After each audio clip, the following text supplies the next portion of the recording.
Hello friends, welcome to editorial analysis by simplified civil services. आज 21 अगस्त को total 2 article discuss करेंगे। First article जो डिस्कस करेंगे वो है रिग्रेसिव मूव। इस आर्टिकल में हम वुमेन सेफ्टी के बारे में बात करेंगे, कोलकाता केस के बारे में बात करेंगे और इसके साथ साथ जो सरकार ने गाइडलाइंस लेकर आई है उसे डिस्कस करेंगे। काफ़ी फ़नी गाइडलाइंस है, काफ़ी रिग्रेसिव गाइडलाइंस है, उसी के बारे में बात करेंगे। नेक्स्ट आर्टिकल जो डिस्कस करेंगे वो है a ground plan for sustainable mass employment.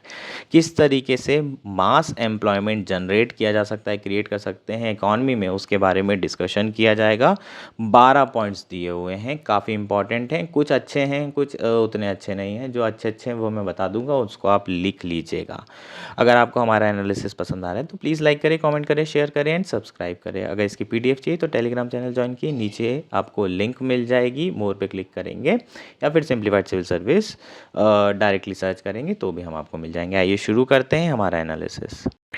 हमारा फर्स्ट आर्टिकल है रिग्रेसिव मूव। यह आर्टिकल द हिंदू में आया है, GS1 वुमेन सेफ्टी के पर्सपेक्टिव से काफ़ी इंपॉर्टेंट आर्टिकल है। प्रीलिम्स के पर्सपेक्टिव से भी इक्वली इम्पॉर्टेंट है, मेंस के पर्सपेक्टिव से ज़्यादा इम्पॉर्टेंट रहेगा। बेसिकली इस आर्टिकल में हम जो कोलकाता रेप केस है उसके बारे में बात करेंगे। रिसेंटली स्टेट गवर्नमेंट ने कुछ गाइडलाइन इशू की है, जो गाइडलाइंस काफ़ी नैरो थिंकिंग दर्शा रही है स्टेट गवर्नमेंट की, काफ़ी रिग्रेसिव गाइडलाइन है और काफ़ी फ़नी गाइडलाइन भी है ना। इसी को हम डिटेल में डिस्कस करेंगे। अगर हम देखें, जो स्टेट गवर्नमेंट है, ममता बनर्जी की सरकार है, उन्होंने इस केस को फ्रॉम द बिगनिंग बहुत ख़राब तरीके से हैंडल किया है और कंटिन्यूसली ख़राब तरीके से हैंडल कर भी रहे हैं। रीज़न आई डोंट नो कि ऐसा क्या हो रहा है कि सरकार जो है एक रेप केस हैंडल नहीं कर पा रही है। तो शुरू करते हैं, जो गाइडलाइंस है उसके बारे में बात करते हैं। One of the guidelines issued by the West Bengal government call for minimizing night duty for women. How will this dictum? Wherever possible, night duty may be avoided for women to the extent possible. Secure safety at the workplace. जो guidelines आई है उसमें ये कहा जा रहा है कि महिलाओं को नाइट ड्यूटी लगाना बंद करने की ज़रूरत है। ये तो मतलब लॉजिक ही समझ में नहीं आ रहा है। आप ये बोल रहे हैं कि वर्क प्लेस को सेफ करना है, चाहे दिन हो या रात हो। अब मान लीजिए कल को एक केस दिन में आ जाता है इस तरीके का, तो फिर आप बोलोगे कि लड़की को घर में बैठा देना चाहिए।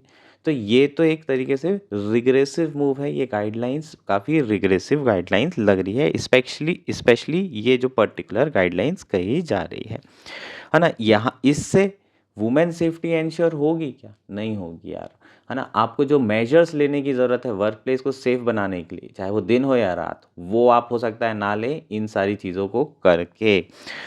ऑलरेडी इंडिया का लेबर फोर्स पार्टिसिपेशन रेट महिलाओं का बहुत ज़्यादा कम है। 2024 का यहाँ डेटा दिया हुआ है, अप्रैल से जून के बीच का पीरियडिक लेबर फोर्स जो सर्वे है उसका क्वार्टरली बुलेटिन के हिसाब से जो अर्बन वुमेन्स हैं उनका लेबर फोर्स पार्टिसिपेशन रेट 25.2% है। और इस तरीके के अगर गाइडलाइंस आएंगी तो महिलाओं का पार्टिसिपेशन रेट तो और कम हो जाएगा। जबकि हमारा पूरा फोकस है कि पार्टिसिपेशन रेट बढ़े, जीडीपी बढ़े, महिलाओं का एम्पावरमेंट हो और जो है ओवरऑल जो महिलाएं हैं वो कंट्री में सेफ फील कर सकें। लेकिन यहाँ तो उल्टा ही हो रहा है। जबकि सरकार को फोकस करना चाहिए कि महिलाएं जो हैं, जो कि हेल्थ केयर प्रोफेशनल हैं, गिग और फैक्ट्री में काम कर रही हैं या फिर कॉल सेंटर्स में काम कर रही हैं, होटल्स में काम कर रही हैं, जर्नलिस्ट हैं, ये हर वक्त जो है अपने वर्क प्लेस पे किसी भी समय में सेफ्टी के साथ काम कर सके। ये सरकार की जिम्मेदारी है, केंद्र सरकार की भी है और राज्य सरकार की भी है। Reducing their time to work will only lead women to losing their job and their financial independence. अगर उनका टाइम जो है वर्क में कम होते जाएगा तो अल्टीमेटली उनको नुकसान क्या होगा? उनकी फाइनेंसिंग इंडिपेंडेंस चली जाएगी, उनकी ऑटोनॉमी चली जाएगी और हम जो चाहते हैं कि वुमेन एम्पावरमेंट हो उससे हम वापस दूर हो जाएंगे। एक और गाइडलाइन लेकर आए हैं, the other guidelines as part of program called Ratri Rar Sathi Helpers of the Night include the call for separate restrooms, toilets for women, creating safe zone with CCTV and special mobile app measure which should have been already in place। ठीक। सरकार ने ये जो दूसरा guideline है ये थोड़ा better है। हेल्पर्स ऑफ द नाइट जो है प्रोग्राम टाइप का शुरू किया है, जिसके अंदर क्या किया जा रहा है कि सीसीटीवी कैमरे लगाए जा रहे हैं, सेपरेट रेस्ट रूम बनाए जा रहे हैं महिलाओं के लिए, टॉयलेट्स बनाई जा रही हैं और इसके अलावा स्पेशल मोबाइल ऐप भी बनाए जा रहे हैं। इन केस अगर कोई ऐसी सिचुएशन आती है तो आप उस मोबाइल ऐप के थ्रू तुरंत जो है कांटेक्ट कर सकते हैं इमरजेंसी सर्विसेज में। सो ये सारी चीज़ें पहले से होनी चाहिए, लेकिन अभी इस गाइडलाइन में इसको करने की मांग की गई है। सुप्रीम कोर्ट ने सुमोटो कॉग्निजेंस लिया है कोलकाता केस का, खुद ही बोल दिया कि लाओ हमारे पास लेकर आओ, बहुत गड़बड़ी कर रहे हो स्टेट गवर्नमेंट वालों तुम लोग।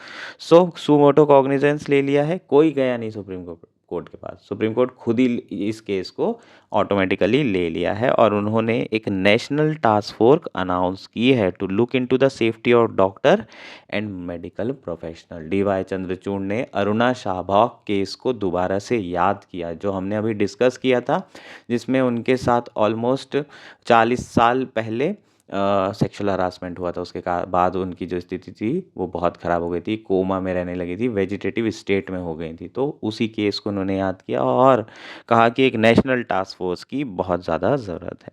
Gender violence should be a matter of serious concern in every sphere, not least the informal sector where women are employed in large number. ठीक, तो जेंडर वायलेंस बहुत ज़्यादा एक सीरियस मैटर है हर स्फीयरों में, है ना। चाहे वो आपके घर में हो रहे हो, डोमेस्टिक वायलेंस हो रहा हो, चाहे आपकी बहन के साथ, मदर के साथ, कहीं पर भी किसी भी जगह पे, चाहे आपके जो कैजुअल वर्कर्स हैं, जो इनफॉर्मल वर्कर्स हैं उनके साथ हो रहे हो, जहाँ पर वर्किंग कंडीशन रिलेटिवली ख़राब होती है, या फिर आपके जो रेगुलर सैलरीड जॉब है उसमें इस तरह की चीज़ें हो रहा हो, कहीं पर भी जेंडर वायलेंस हो रहा है तो वो एक बहुत सीरियस मैटर है। 2012 में दिल्ली रेप केस हुआ था, उसके बाद बहुत सारे चेंजेस, स्ट्रक्चरल चेंजेस हमें देखने को मिले थे। एक और चीज़ मैं आपको बताना चाहूँगा कि इमोशंस बहुत ज़्यादा हाई हैं, प्रोटेस्ट बहुत अलग लेवल पर चल रहा है, पर पब्लिक आउटक्राई हर रेप केस के लिए नहीं होता है। इंडिया में हर 16 मिनट में एक रेप हो रहे हैं, लेकिन इस 16 मिनट के रेप में पब्लिक आउटक्राई तो नहीं है। पब्लिक आउटक्राई बहुत हीनस क्राइम में होता है, बहुत सिलेक्टिव केसेस में होता है, जैसे कि लास्ट जो है 2019 में हैदराबाद गैंगरेप केस में हुआ था, जो प्रियंका के साथ हुआ था।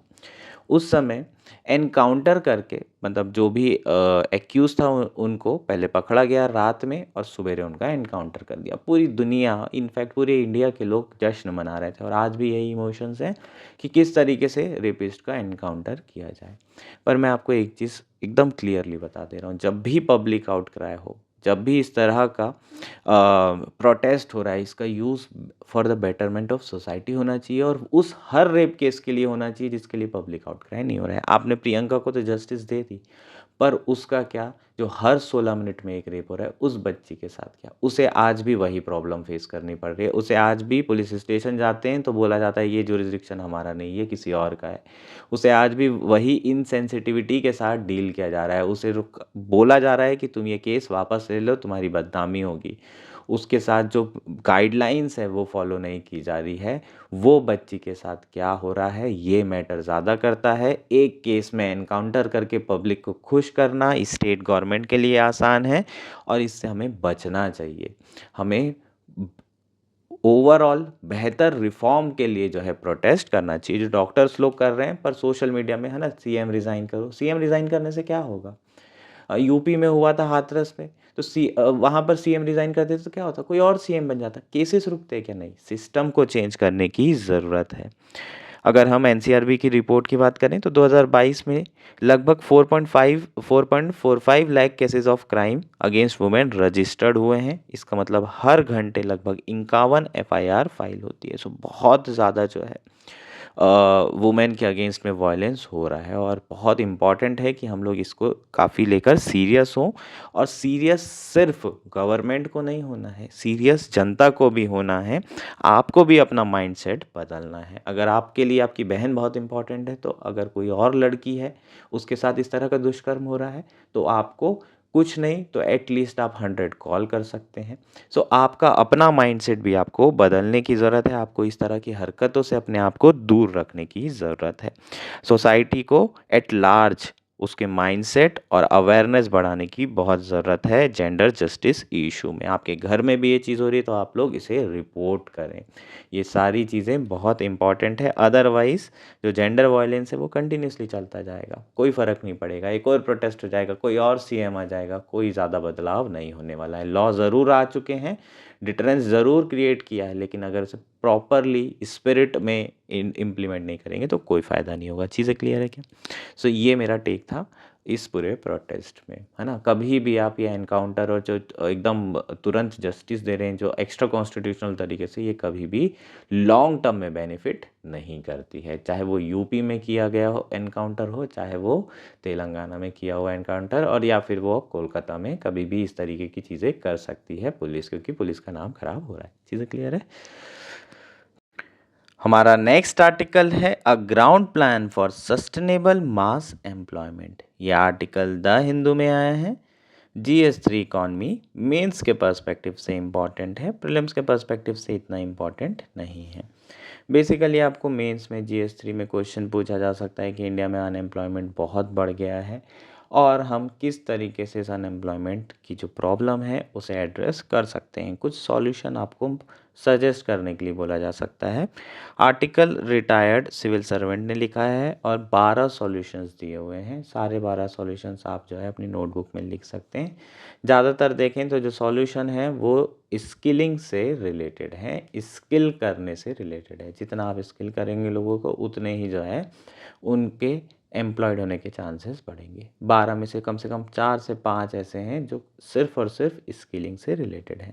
ठीक, तो आप उसको रिपीट ना करें, मैं बता दूंगा थोड़ा थोड़ा डिफरेंस, पर आप जब मेंस में आंसर लिखें तो एक ही पॉइंट में ये सारी चीज़ें आप लिख सकते हैं। शुरू करते हैं। इंट्रोडक्शन कुछ खास नहीं है ना, मज़ेदार नहीं है, पर जो पॉइंट्स हैं वो इम्पॉर्टेंट हैं। पहला पॉइंट है जो इन्होंने सजेशन दिया है मास एम्प्लॉयमेंट के लिए, सस्टेनेबल मास एम्प्लॉयमेंट के लिए, वो है begin with below through decentralise community action to identify skilling needs. Ownership by a community of state programmes only comes through direct community action. So क्या कह रहा है, जो डिसेंट्रलाइज कम्युनिटी एक्शन है उसकी ज़रूरत है, और उसके थ्रू जितने भी लोग गांव में हैं उनकी स्किल को आइडेंटिफाई करना है कि ये आदमी किस काम में अच्छा है, और फिर उसे उसकी स्किल दी जानी चाहिए। सो यहाँ पर डिसेंट्रलाइजेशन की बात की जा रही है, कम्युनिटी एक्शन की बात की जा रही है in identifying skill at the village level, at the Gram Sabhas level. The Gram Sabha or the Basti Samiti in urban areas can play critical role in taking government programs to people। जो आपके ग्राम सभा हैं, बस्ती समितिज़ हैं, ये काफ़ी इम्पॉर्टेंट रोल अदा कर सकती है जितने भी सरकारी कार्यक्रम चल रहे हैं उनको लोगों तक पहुंचाने में। ये आपका पहला सॉल्यूशन होगा। नेक्स्ट क्या बोल रहा है, converge initiative for education, health, skill, nutrition, livelihood and employment at the local level with women collectives. ये कह रहा है कि जो एम्प्लॉयमेंट है ये आइसोलेशन में नहीं मिलता है, उसके साथ आपको बहुत सारे प्रोग्राम क्या करना चाहिए, कन्वर्ज करना चाहिए। कौन कौन से प्रोग्राम कन्वर्ज करना चाहिए, जो कि एजुकेशन है, हेल्थ है, स्किल्स है, न्यूट्रिशन है, लाइवलीहुड है, ये सारी चीज़ें आपको जितने भी इसके प्रोग्राम है इसको आप कन्वर्ज करिए, और इसमें महिलाओं का बहुत इंपॉर्टेंट रोल अदा हो सकता है ना। लोकल लेवल पर इन सारे प्रोग्राम को कन्वर्ज करना है। This will ensure community accountability with untied funds, functions and functionaries for effective quality outcomes. ठीक, यहाँ पर अगर हम लोकल गवर्नमेंट को पावर देते हैं, स्पेशली महिलाओं को पावर देते हैं, तो कम्युनिटी अकाउंटेबिलिटी इंश्योर होगी जब इसका इम्प्लीमेंटेशन होगा। इसके अलावा जो फंड्स होंगे वो अनटाइड होना चाहिए, अनकंडीशनल फंड्स होने चाहिए ताकि फाइनेंशियल ऑटोनॉमी रहे कम्युनिटी के पास। इसके अलावा आपके जो फंक्शंस हैं और फंक्शनरीज़ हैं वो भी ऑटोनॉमस रहने चाहिए इस फंड को यूज़ करने में। तो ये सारी चीज़ें जो है अगर होती है तो जो भी सरकार के प्रोग्राम चल रहे हैं उसका इफ़ेक्टिव इम्प्लीमेंटेशन हो सकता है और लोगों को जॉब्स मिल सकती है ना। हमारे यहाँ ढेर सारी जो है स्कीम्स चल रही हैं, एकदम इतनी सारी कि आप बता भी नहीं सकते। आप कितना भी याद कर लो पेपर के लिए, है ना, बहुत ऐसी स्कीम होगी जो आपको पूछ ली जाए तो आपको पता नहीं चलेगा। तो ग्राउंड लेवल पर बहुत स्कीम है, जॉब्स के लिए भी कई सारी स्कीम है, लेकिन उसका इफेक्टिव इम्प्लीमेंटेशन नहीं हो रहा है। तो उसी से रिलेटेड ये दोनों सॉल्यूशंस दिए गए हैं कि भाई डिसेंट्रलाइजेशन करो, जो कम्युनिटी है स्पेशली जो वुमेन्स हैं उनको इन सारी चीज़ों के इम्प्लीमेंटेशन में इंक्लूड करना है, पार्टिसिपेट करवाना है, और उसके बाद देखो कि कितना बढ़िया जो है इन स्कीम का इम्प्लीमेंटेशन होता है और जॉब क्रिएट हो सकती है। नेक्स्ट क्या है?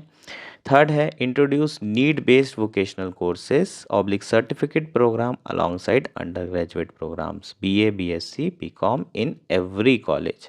ये कह रहा है कि भाई वोकेशनल कोर्सेज और सर्टिफिकेट प्रोग्राम इंट्रोड्यूस करना है हर कॉलेज में अलॉन्गसाइड आपके अंडर ग्रेजुएट प्रोग्राम। जैसे BA चल रहा है, BSc चल रहा है, BCom चल रहा है, ये तो चलेंगे ही। इसके अलावा आपको वोकेशनल और सर्टिफिकेट प्रोग्राम कंपलसरी है। जैसे कि मुंबई में कुछ ऐसे कॉलेज हैं जहाँ पर ग्रेजुएशन के साथ आपको सर्टिफिकेट कोर्स भी दिया जा रहा है। जैसे कि आप टूरिस्ट गाइड के ऊपर सर्टिफिकेट कोर्स कर सकते हैं, काउंसलर के ऊपर सर्टिफिकेट कोर्स कर सकते हैं।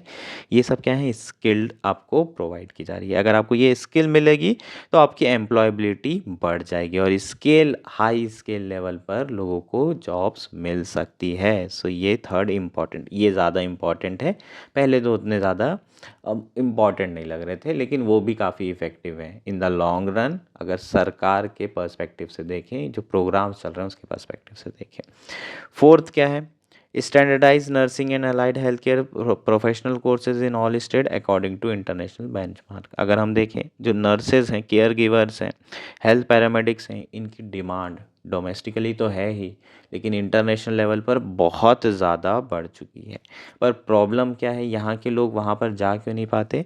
क्योंकि जो कोर्स है, जो करिकुलम है, ये स्टैंडर्ड करिकुलम कोर्सेज नहीं है। अगर हम इंटरनेशनल स्टैंडर्ड मेंटेन करें इन कोर्सेज में, तो हमारे यहाँ से बहुत सारे लोग बाहर जाकर भी काम कर सकते हैं और उन्हें एम्प्लॉयमेंट मिल सकता है। सो ये आपका फोर्थ पॉइंट हो जाएगा जिसके थ्रू एम्प्लॉयमेंट बढ़ाया जा सकता है। नेक्स्ट क्या है?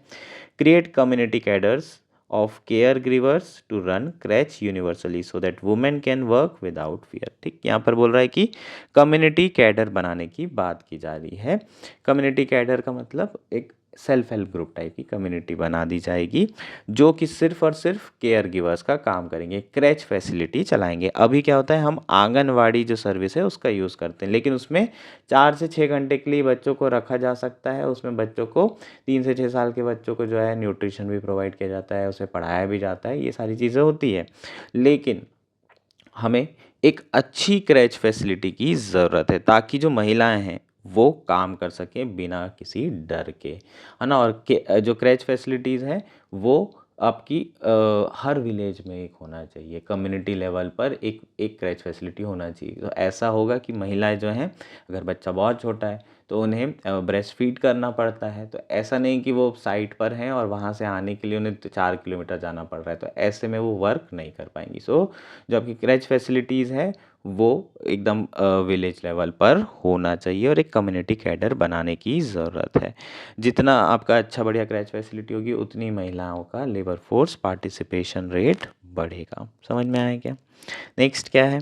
Invest in industrial training institute ITIs polytechnic as a hub in skill development for feeder schools. ठीक, तो ITI पॉलिटेक्निक्स इनकी हालत यार बहुत ख़राब है। हैं बहुत सारे ITIs आपको मिल जाएंगे, बहुत सारे पॉलिटेक्निक कॉलेज आपको मिल जाएंगे, पर यहाँ पर इंफ्रास्ट्रक्चर इशू है, ह्यूमन रिसोर्स प्रॉब्लम है और अनेक अनेक तरह की प्रॉब्लम्स हैं। तो इंफ्रास्ट्रक्चर को अपडेट करना, जो क्वालिटी ह्यूमन रिसोर्स है उसे रिक्रूट करना, ये सारी चीज़ें करने की ज़रूरत है। जब तक कि ये चीज़ें नहीं होगी, अप स्किलिंग और री स्किलिंग नहीं हो पाएगी लेबर्स की। इसके साथ साथ ये फीडर स्कूल का भी काम कर सकते हैं। बहुत सारे ऐसे स्कूल्स हैं, है ना, उनके साथ टाई अप भी किया जा सकता है। बहुत सारे स्कूल्स में 6 क्लास के बाद वोकेशनल ट्रेनिंग देना शुरू कर देते हैं, तो ITI में बेसिकली आप वो वोकेशनल ट्रेनिंग दे सकते हैं। फीडर स्कूल का भी ये काम कर सकते हैं। तो काफ़ी इम्पॉर्टेंट है ITI और पॉलिटेक्निक्स को अपग्रेड करना और इनकी स्थिति को बेहतर करना।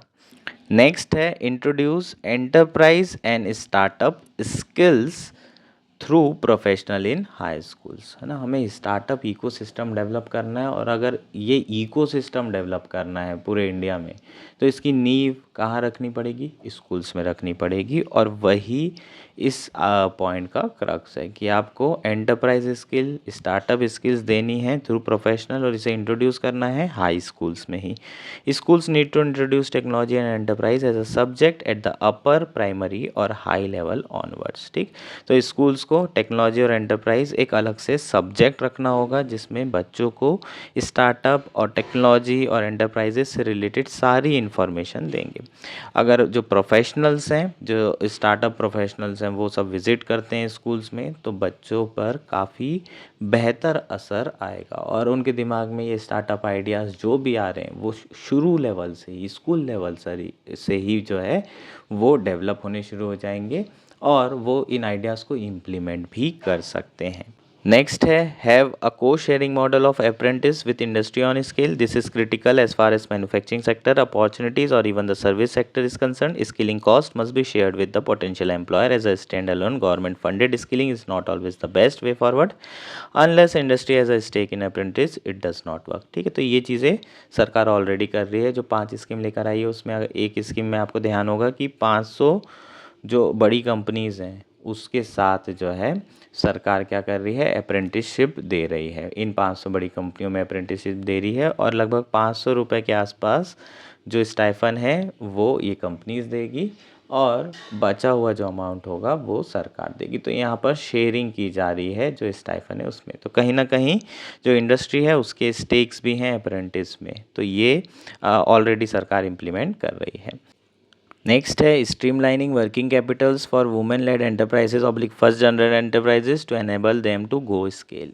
सो यहाँ पर ये बात की जा रही है कि जो वर्किंग कैपिटल लोन्स है वो महिलाओं को ज़्यादा से ज़्यादा देने की ज़रूरत है, फर्स्ट जनरेशन एंटरप्राइजेस को ज़्यादा देने की ज़रूरत है, ताकि वो एक्सपांशन कर सकें और स्मॉल से लार्ज और मीडियम आपके एंटरप्राइजेस बन सकें, ठीक।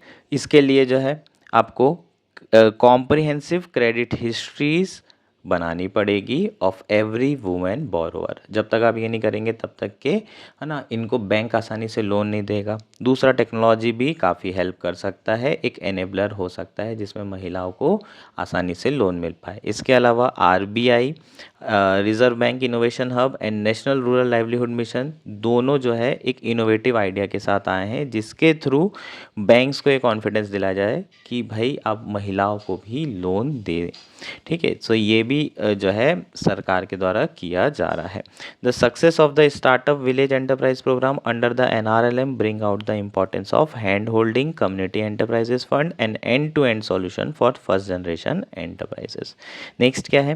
Start a universal skill accreditation programme for skilling providing institution. अभी हम जो है स्किल प्रोवाइडिंग की बात कर रहे हैं कि स्किल प्रोवाइडिंग इंस्टीट्यूशन को खोलना चाहिए, उसे अपग्रेड करना चाहिए। अब हम ये बोल रहे हैं कि जो स्किल प्रोवाइडिंग इंस्टीट्यूशन है उसकी रेटिंग करना बहुत ज़रूरी है, और इसलिए एक यूनिवर्सल स्किल एक्रीडेशन प्रोग्राम चलाना ज़रूरी है। इसका मतलब जो स्किल प्रोवाइड कर रहा है वो कितनी अच्छी स्किल प्रोवाइड कर रहा है उसकी रेटिंग होना चाहिए।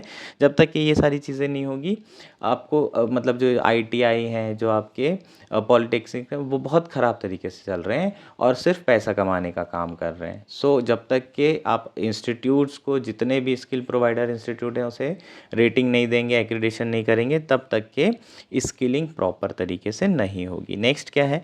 लगभग 70% मनरेगा का जो फंड है वो वाटर स्कार्स ब्लॉक्स में यूज़ करना चाहिए। लगभग 2500 वाटर स्कार्स ब्लॉक हैं, वहाँ पर 70% फंड को यूज़ करना चाहिए, जहाँ बहुत ज़्यादा डेप्रीवेशन है, और फोकस किस पे करना चाहिए? जो पुअरेस्ट 20 फैमिलीज़ हैं।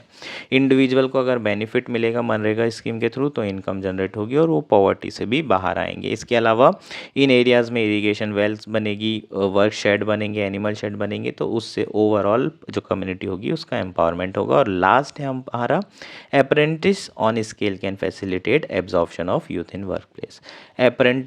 अप्रेंटिसशिप्स जो है ना, जो इंटर्नशिप है उसको लार्ज स्केल पर फैसिलिटेट करना है, तभी जो है आप इतने ज़्यादा यूथ जो लेबर फोर्स निकल के आ रही है उन्हें एब्जॉर्व कर पाएंगे और उन्हें स्किल भी मिल पाएगी। The scale must go up. अभी जितने लोगों को अप्रेंटिसशिप मिल रही है उससे ज़्यादा लोगों को मिलना चाहिए। The focus must be on skill acquisition और else it get routinized with stipend being provided merely as a incentive, है ना। जो फोकस होना चाहिए वो स्किल एक्विजिशन पे होना चाहिए, वरना अदरवाइज वो एक ऐसी बात हो जाएगी 6 महीने की आप इंटर्नशिप कर लो आखिरी 7 सेमेस्टर में 8 सेमेस्टर में और एक प्रोजेक्ट बना लो और उसके लिए आपको स्टाइफन मिल जाएगी या फिर स्टाइफन नहीं सर्टिफिकेट दे देंगे, तो उसमें आप कुछ भी नहीं सीखते हैं। The government condition for employer subsidies in any form must always be for wages of dignity on successful completion of apprenticeship. ठीक, तो सरकार को जो है बढ़िया वेजेस देने की ज़रूरत है जो अप्रेंटिसशिप कंप्लीट कर रहे हैं, जो अपना इंटर्नशिप कंप्लीट कर रहे हैं, ताकि लोगों का इंटरेस्ट बना रहे। जो बच्चे हैं उनको भी स्किल मिलती रहे और वो भी इंटर्नशिप के लिए अप्लाई करें। ये सारी चीज़ें आपके क्या हो जाएंगे, सॉल्यूशंस हो जाएंगे। 12 सॉल्यूशन है, काफ़ी इंपॉर्टेंट है। ज़्यादातर सॉल्यूशन स्किलिंग री स्किलिंग से रिलेटेड है, दूसरा अप्रेंटिसशिप से रिलेटेड है। यही चीज़ें सरकार ने भी अभी 5 स्कीम जो लेकर आई है उस इसी चीज़ों पर फोकस की है। चीज़ें क्लियर है। सो ये हमारा कंप्लीट आर्टिकल था। That's it for today. Thank you and enjoy.